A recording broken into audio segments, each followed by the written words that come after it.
आशीर्वचनों से हमारा मार्गदर्शन करें।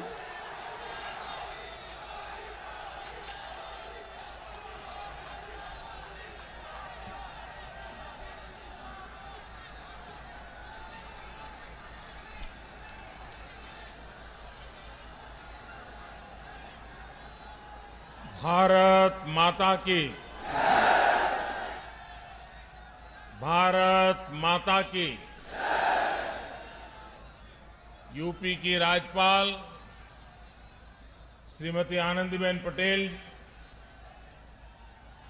यहां के लोकप्रिय और ऊर्जावान मुख्यमंत्री श्रीमान योगी आदित्यनाथ जी,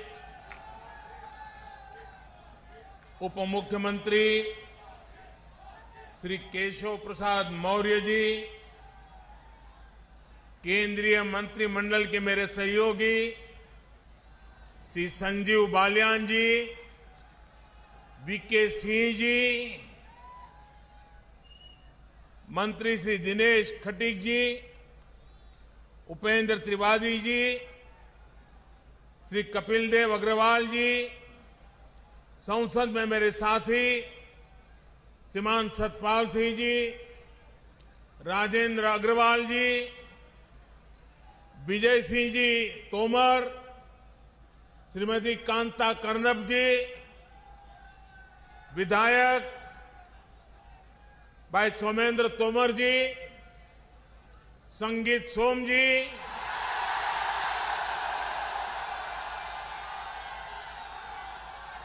जितेंद्र सतवाल जी, सत्यप्रकाश अग्रवाल जी, मेरठ जिला परिषद अध्यक्ष गौरव चौधरी जी, मुजफ्फरनगर जिला परिषद अध्यक्ष बिरपाल जी, अन्य सभी जनप्रतिनिधिगण और मेरठ मुजफ्फरनगर दूर दूर से आए मेरे प्यारे भाइयों और बहनों, आप सभी को 2022 की बहुत बहुत शुभकामनाएं।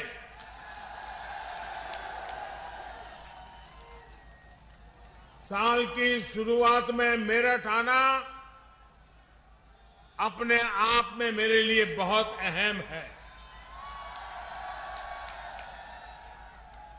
भारत के इतिहास में मेरठ का स्थान सिर्फ एक शहर का नहीं है, बल्कि मेरठ हमारी संस्कृति, हमारे सामर्थ्य का भी महत्वपूर्ण केंद्र है। रामायण और महाभारत काल से लेकर जैन तीर्थंकरों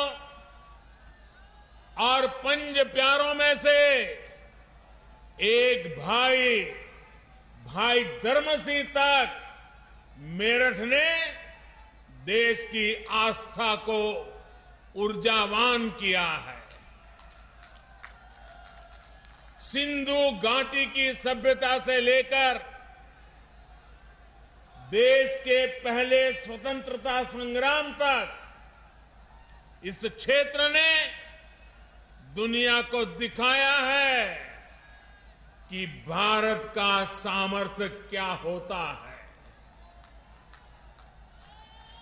1857 में बाबा ओगडनाथ मंदिर और वहीं से आजादी की जो ललकार उठी, दिल्ली कूच का आह्वान हुआ, उसने गुलामी की अंधेरी सुरंग में देश को नई रोशनी दिखा दी। क्रांति की इसी प्रेरणा से आगे बढ़ते हुए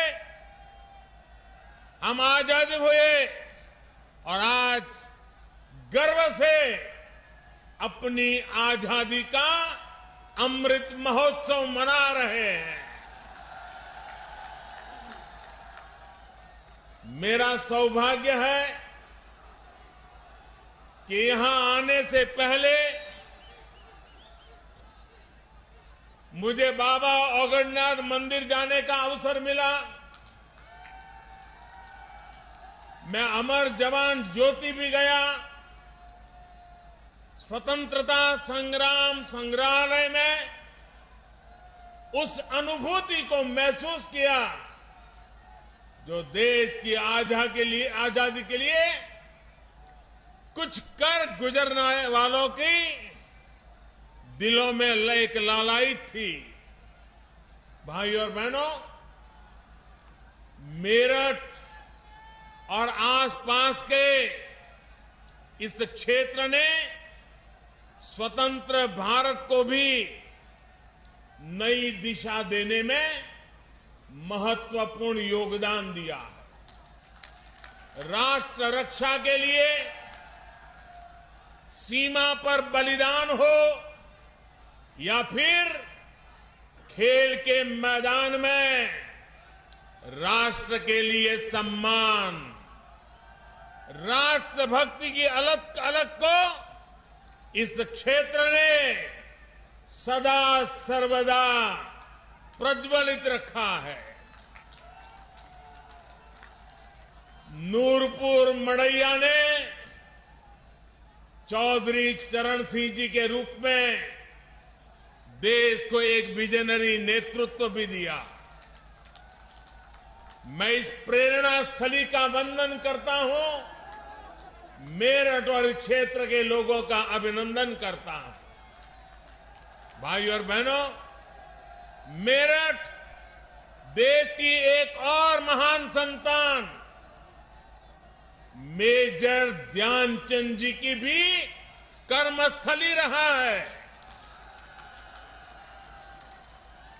कुछ महीने पहले केंद्र सरकार ने देश के सबसे बड़े खेल पुरस्कार का नाम दद्दा के नाम पर कर दिया। आज मेरठ की स्पोर्ट्स यूनिवर्सिटी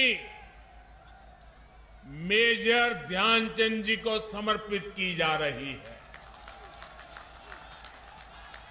और जब इस यूनिवर्सिटी का नाम मेजर ध्यानचंद जी से जुड़ जाता है तो उनका पराक्रम तो प्रेरणा देता ही है, लेकिन उनके नाम में भी एक संदेश है। उनके नाम में जो शब्द है ध्यान, बिना ध्यान केंद्रित किए, बिना फोकस एक्टिविटी किए कभी भी सफलता नहीं मिलती है। और इसलिए जिस यूनिवर्सिटी का नाम ध्यानचंद से जुड़ा हुआ हो, वहां पूरे ध्यान से काम करने वाले नौजवान देश का नाम रोशन करेंगे, ये मुझे पक्का विश्वास है। मैं उत्तर प्रदेश के नौजवानों को यूपी की पहली स्पोर्ट्स यूनिवर्सिटी के लिए बहुत बहुत बधाई देता हूं। 700 करोड़ रुपए की लागत से बनने वाली ये आधुनिक यूनिवर्सिटी दुनिया की श्रेष्ठ स्पोर्ट्स यूनिवर्सिटी में से एक होगी। यहां युवाओं को खेलों से जुड़ी अंतर्राष्ट्रीय सुविधाएं भी तो मिलेगी। ये एक करियर के लिए, कैरियर के रूप में स्पोर्ट्स को अपनाने के लिए जरूरी स्किल्स का निर्माण करेगी।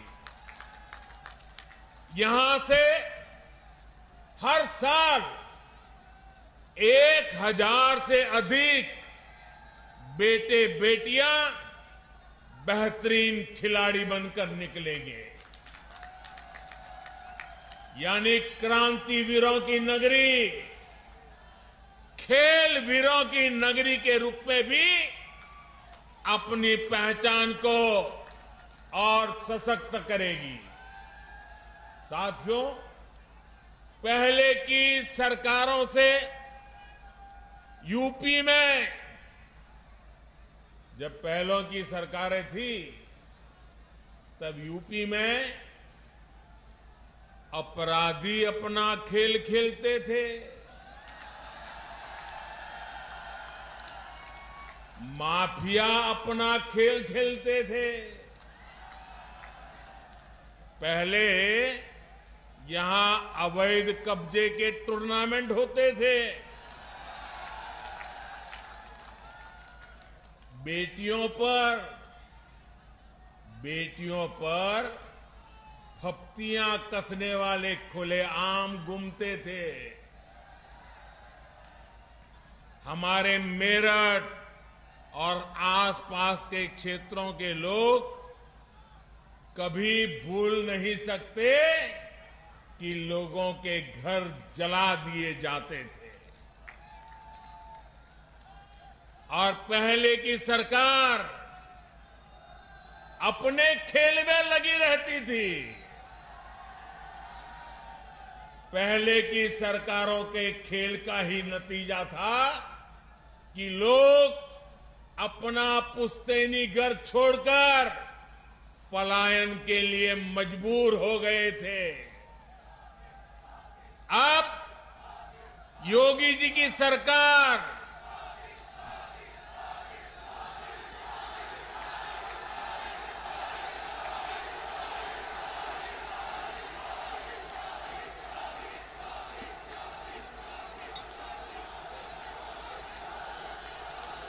पहले क्या क्या खेल खेले जाते थे,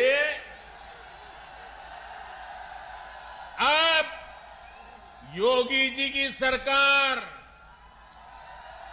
ऐसे अपराधियों के साथ जेल जेल खेल रही है।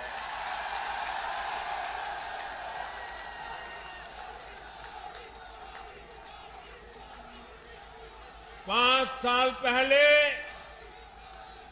इसी मेरठ की बेटियां शाम होने के बाद अपने घर से निकलने से डरती थी। आज मेरठ की बेटियां पूरे देश का नाम रोशन कर रही है।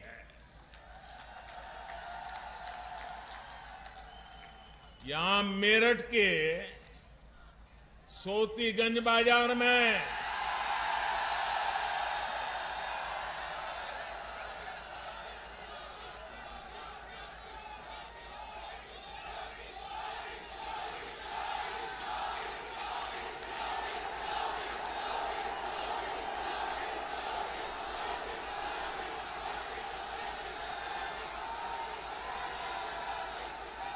साथियों, ये सोतीगंज बाजार में गाड़ियों के साथ होने वाले खेल का भी अब द एंड हो रहा है।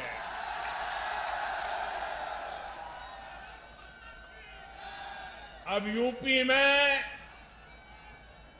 असली खेल को बढ़ावा मिल रहा है।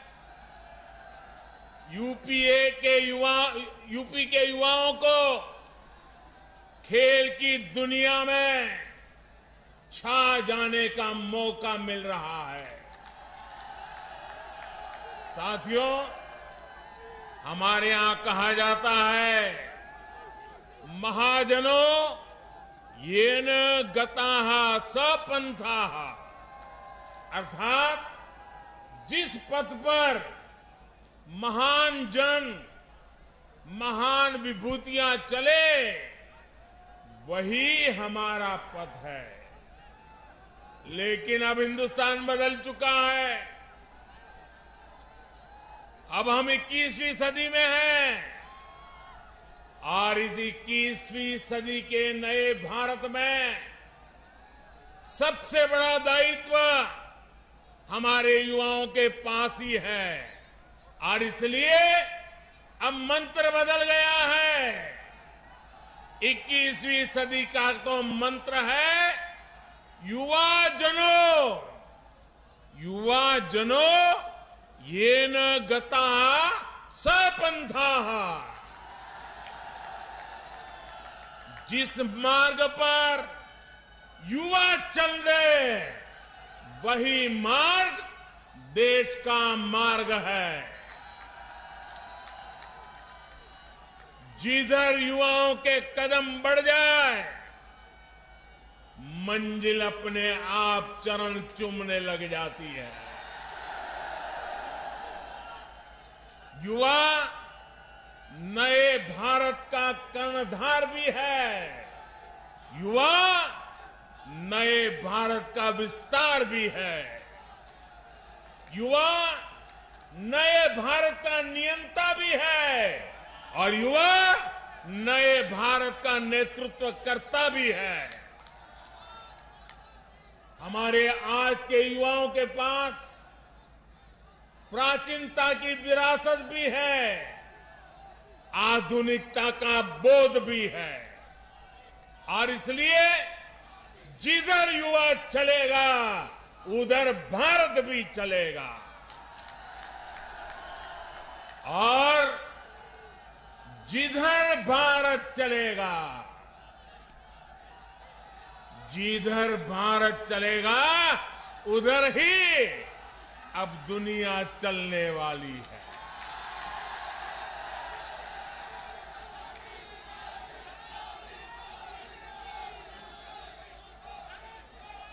आज हम देखें तो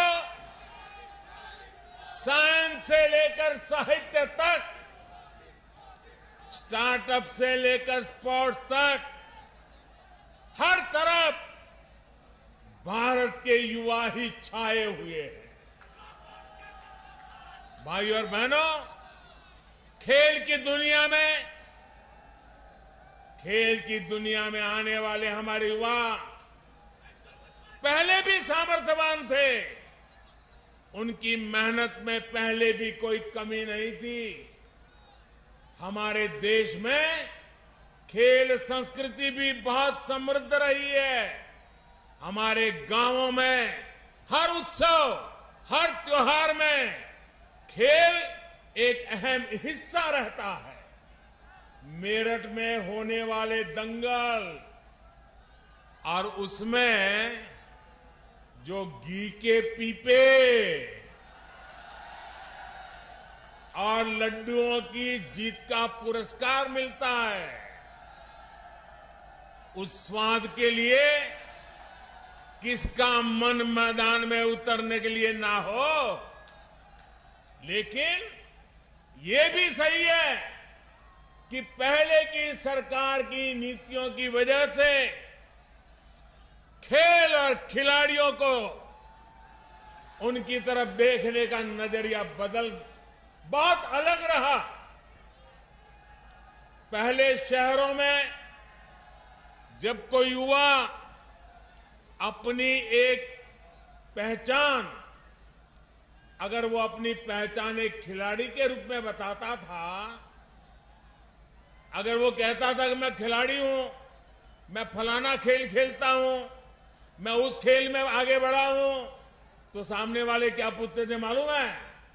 सामने वाले पूछते थे, अरे बेटे खेलते हो ये तो ठीक है, लेकिन काम क्या करते हो? यानी खेल की कोई इज्जत ही नहीं मानी जाती थी। गांव में यदि कोई खुद को खिलाड़ी बताता तो लोग कहते थे चलो फौज या पुलिस में नौकरी के लिए खेल रहा होगा। यानी खेलों के प्रति सोच और समझ का दायरा बहुत सीमित हो गया था। पहले की सरकारों ने युवाओं के इस सामर्थ्य को महत्व नहीं दिया। ये सरकारों का दायित्व था कि समाज में खेल के प्रति जो सोच है उसे खेल को उस सोच को बदल करके खेल को बाहर निकालना बहुत जरूरी है। लेकिन हुआ उल्टा। ज्यादातर खेलों के प्रति देश में बेरुखी बढ़ती गई। परिणाम यह हुआ कि जिस हॉकी में गुलामी के कालखंड में भी मेजर ध्यानचंद जी जैसी प्रतिभाओं ने देश को गौरव दिलाया, उसमें भी मेडल के लिए हमें दशकों का इंतजार करना पड़ा। दुनिया की हॉकी प्राकृतिक मैदान से एस्ट्रो टर्फ की तरफ बढ़ गई, लेकिन हम वहीं के वहीं रह गए। जब तक हम जागे तब तक बहुत देर हो चुकी थी।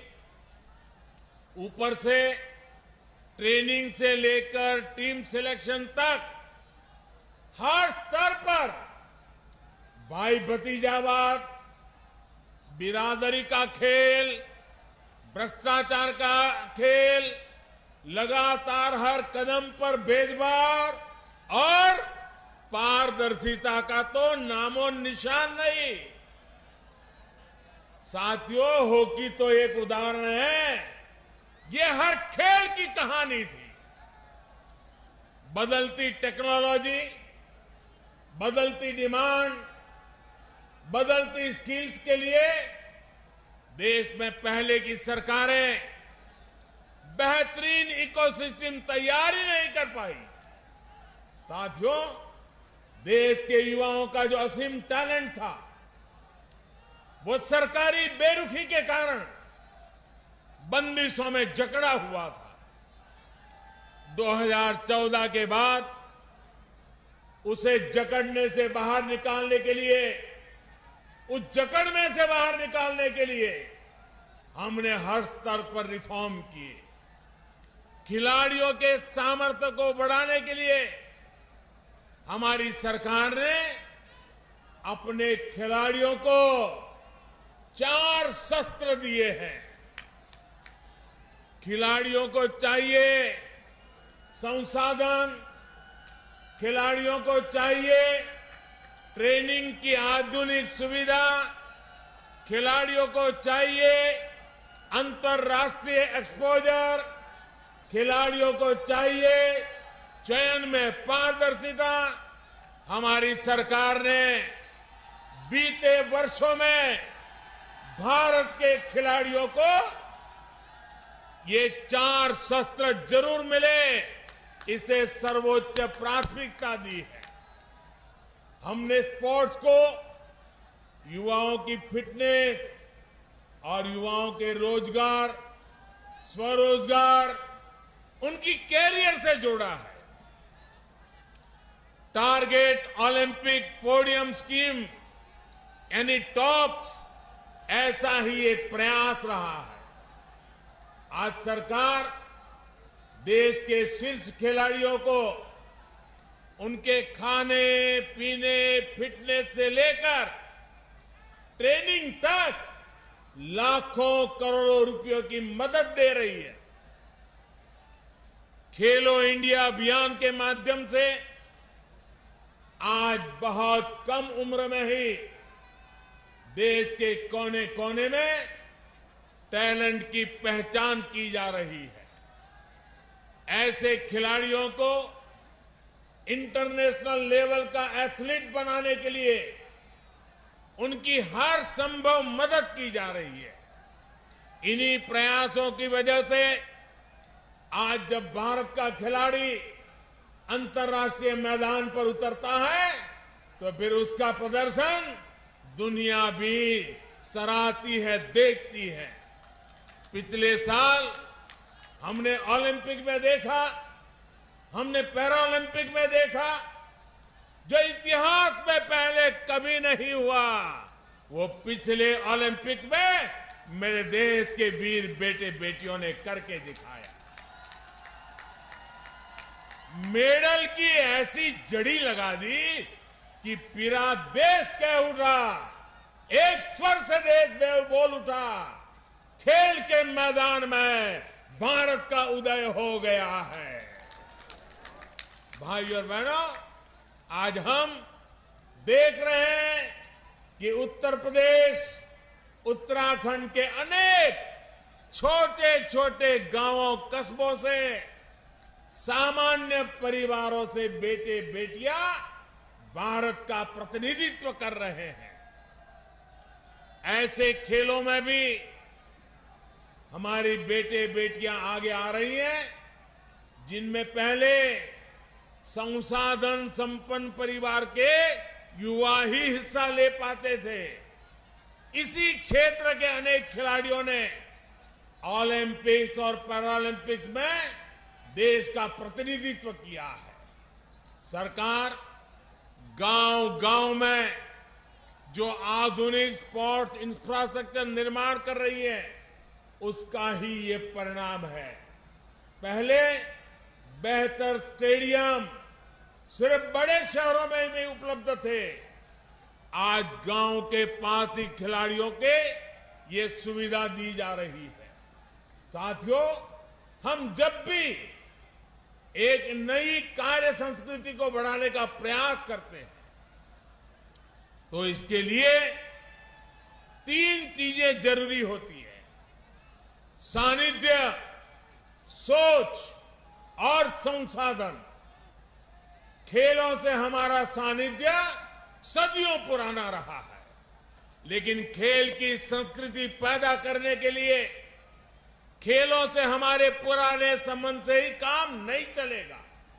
हमें इसके लिए एक नई सोच भी चाहिए।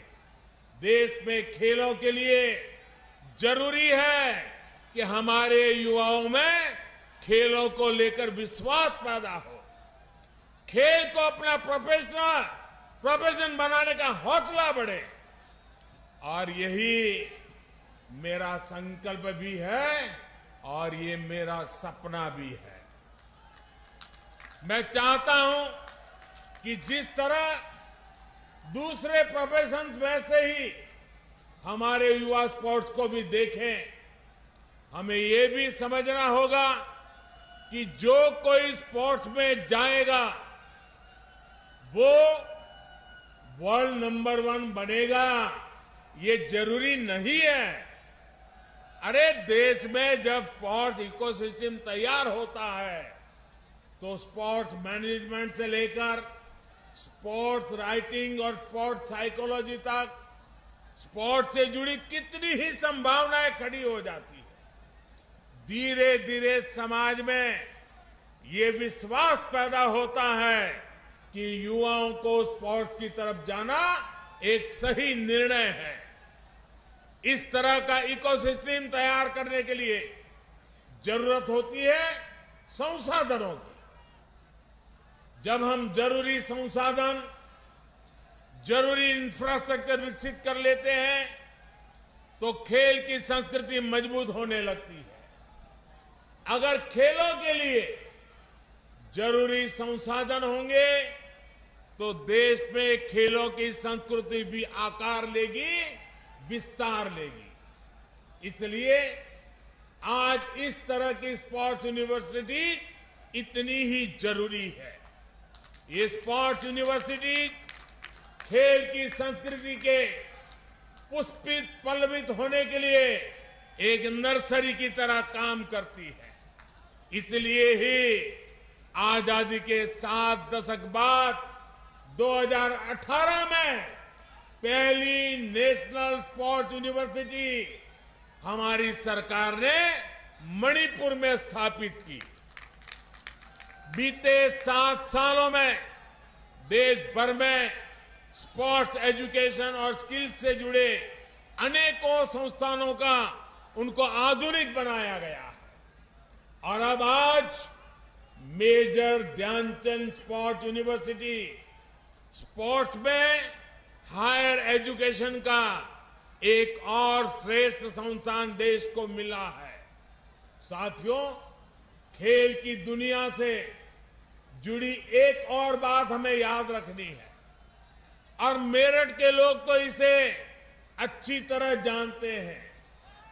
खेल से जुड़ी सर्विस और सामान का वैश्विक बाजार लाखों करोड़ रुपए का है। यहां मेरठ से ही अभी 100 से अधिक देशों को स्पोर्ट्स का सामान निर्यात होता है। मेरठ लोकल के लिए वोकल तो है ही, लोकल को ग्लोबल भी बना रहा है।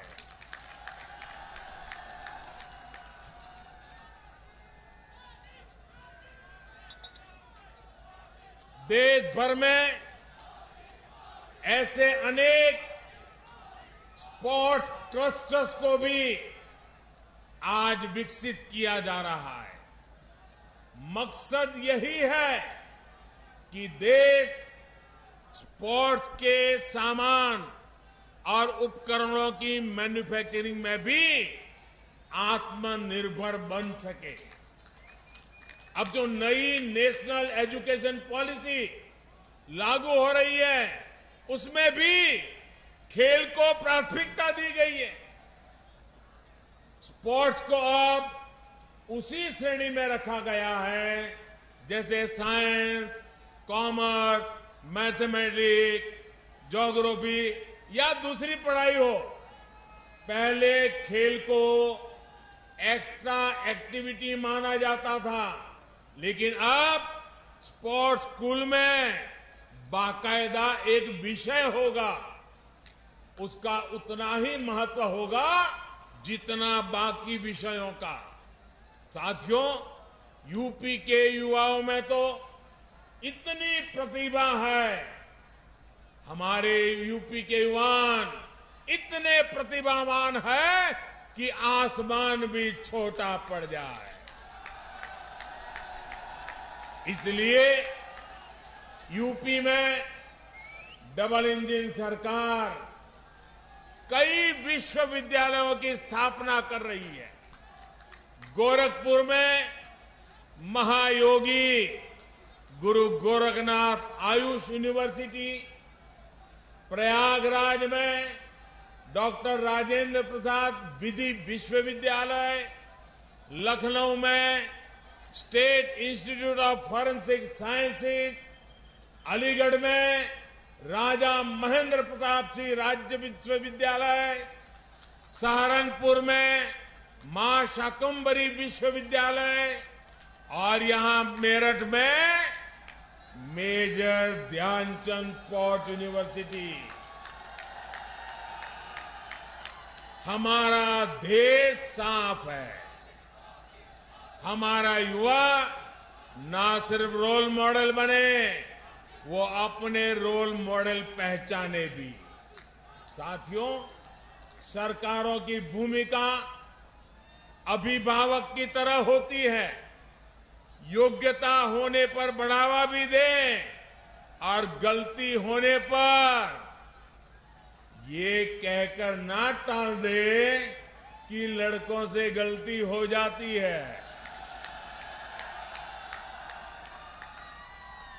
आज योगी जी की सरकार युवाओं को रिकॉर्ड सरकारी नियुक्तियां कर रही है। आईटीआई से ट्रेनिंग पाने वाले हजारों युवाओं को बड़ी कंपनियों में रोजगार दिलवाया गया है।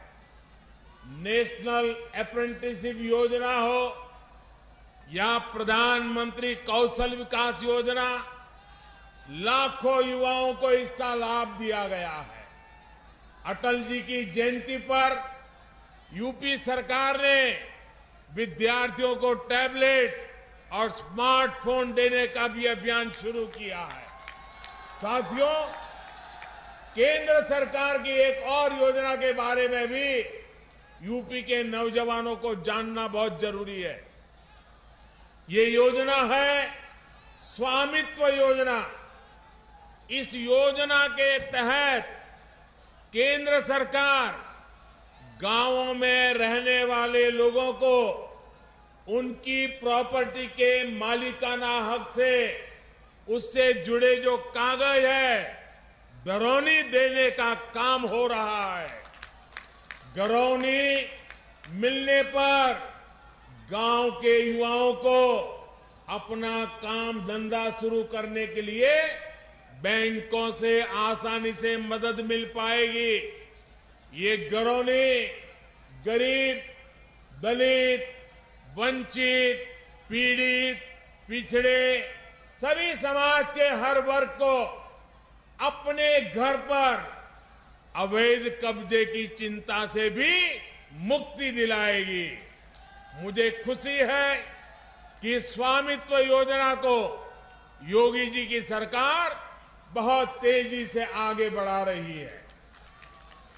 यूपी के 75 जिलों में 23 लाख से अधिक घरौनी दी जा चुकी है। चुनाव के बाद योगी जी की सरकार इसी अभियान को और तेज करेगी। भाइयों और बहनों, इस क्षेत्र के ज्यादातर युवा ग्रामीण इलाकों में रहते हैं। ग्रामीण अर्थव्यवस्था को मजबूत बनाने के लिए हमारी सरकार निरंतर काम कर रही है। प्रधानमंत्री किसान सम्मान निधि के माध्यम से कल ही यूपी के लाखों किसानों के बैंक खातों में करोड़ों रुपए ट्रांसफर किए गए हैं। इसका बहुत बड़ा लाभ इस क्षेत्र के छोटे किसानों को भी हो रहा है।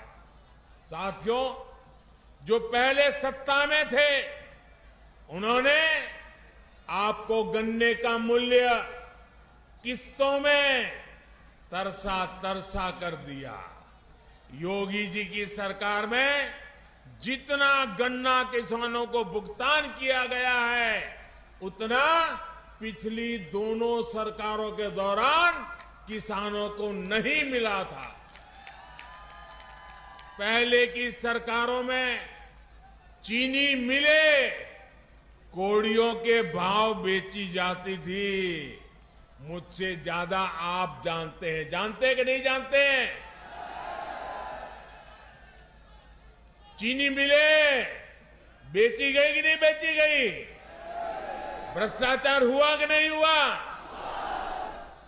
योगी जी की सरकार में मिलें बंद नहीं होती, यहां तो मिलों का विस्तार होता है, नई मिलें खोली जाती है। अब यूपी गन्ने से बनने वाले इथेनॉल के उत्पादन में भी तेजी से आगे बढ़ रहा है। बीते 4.5 साल में लगभग 12,000 करोड़ रुपए का इथेनॉल यूपी से खरीदा गया है। 12,000 करोड़ रुपए का इथेनॉल। सरकार कृषि इंफ्रास्ट्रक्चर और फूड प्रोसेसिंग ऐसे उद्योगों को भी तेजी से विस्तार दे रही है। आज ग्रामीण इंफ्रास्ट्रक्चर पर, भंडारण की व्यवस्था बनाने पर, कोल्ड स्टोरेज पर 1 लाख करोड़ रुपए खर्च किए जा रहे हैं। भाइयों बहनों, डबल इंजन की सरकार युवाओं के सामर्थ्य के साथ ही इस क्षेत्र के सामर्थ्य को भी बढ़ाने के लिए काम कर रही है। मेरठ का रेवड़ी गजक,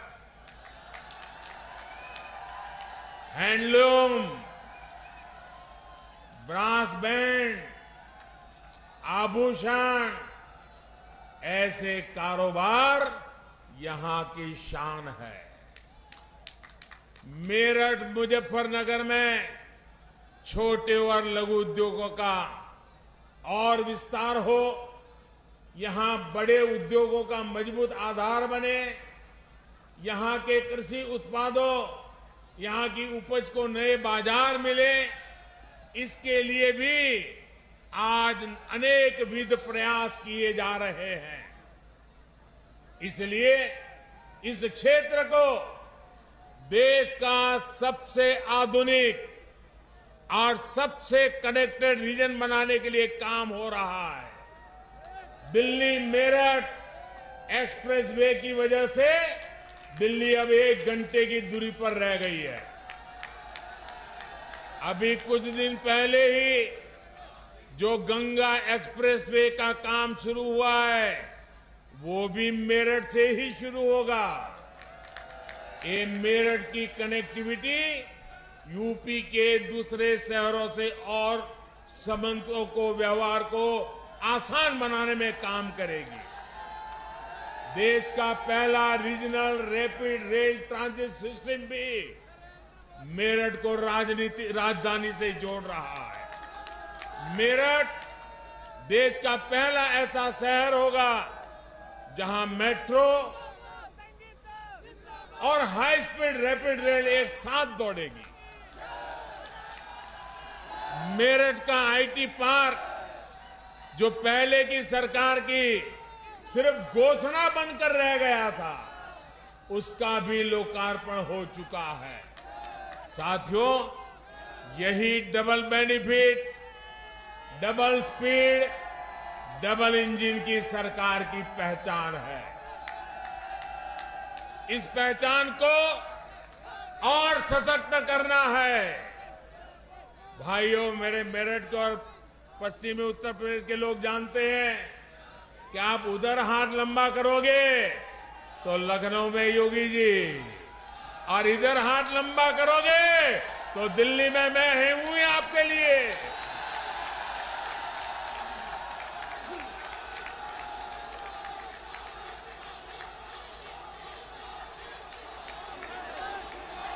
विकास की गति को और बढ़ाना है। नए साल में हम नए जोश के साथ आगे बढ़ेंगे। मेरे नौजवान साथियों, आज पूरा हिंदुस्तान मेरठ की ताकत दे रहा है, पश्चिमी उत्तर प्रदेश की ताकत देख रहा है, नौजवानों की ताकत देख रहा है।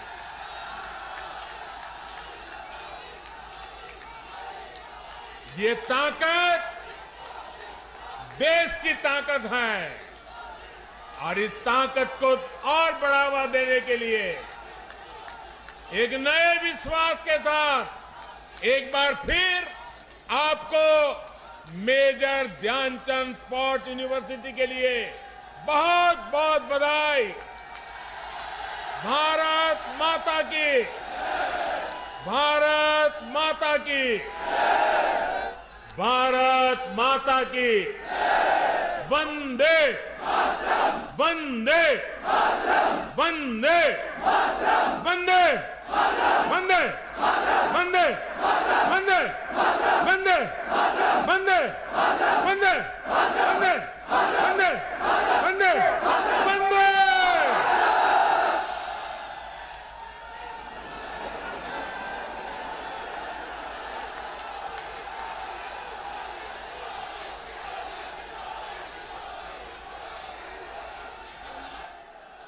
बहुत बहुत धन्यवाद माननीय प्रधानमंत्री जी।